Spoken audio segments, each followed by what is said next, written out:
Jesus wept.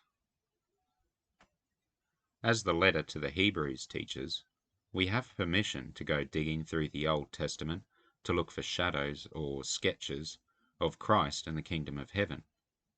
Everything that God has done, and continues to do, is deliberate and done thoughtfully of the fact that all things have been created through and in Christ.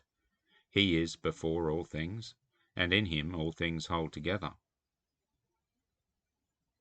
Therefore, we can hear the conversation between God and Moses on the mountain as the disciples on the road to Emmaus, who were taught all the things about Jesus in the Scriptures.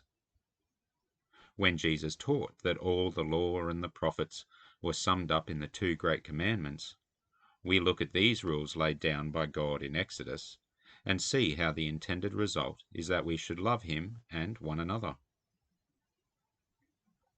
Then we come to the dwelling place of Yahweh, the ark and the mercy seat, all that expensive pure gold and laborious handiwork.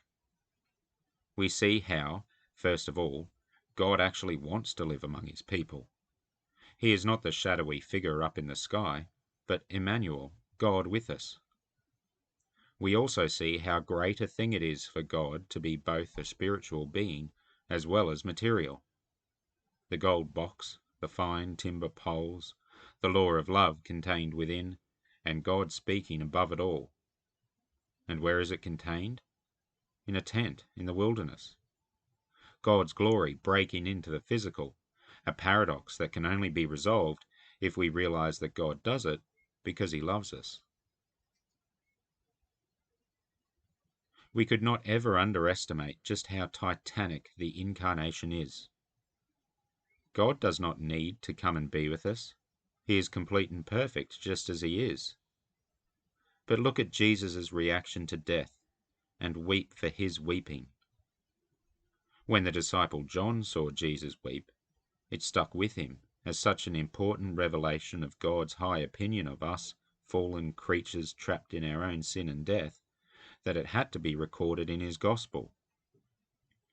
Is it for nothing that the evangelist, some 60 years after it occurred, holds up to all ages with such touching brevity the sublime spectacle of the Son of God in tears? What a seal of his perfect oneness with us in the most redeeming feature of our stricken humanity.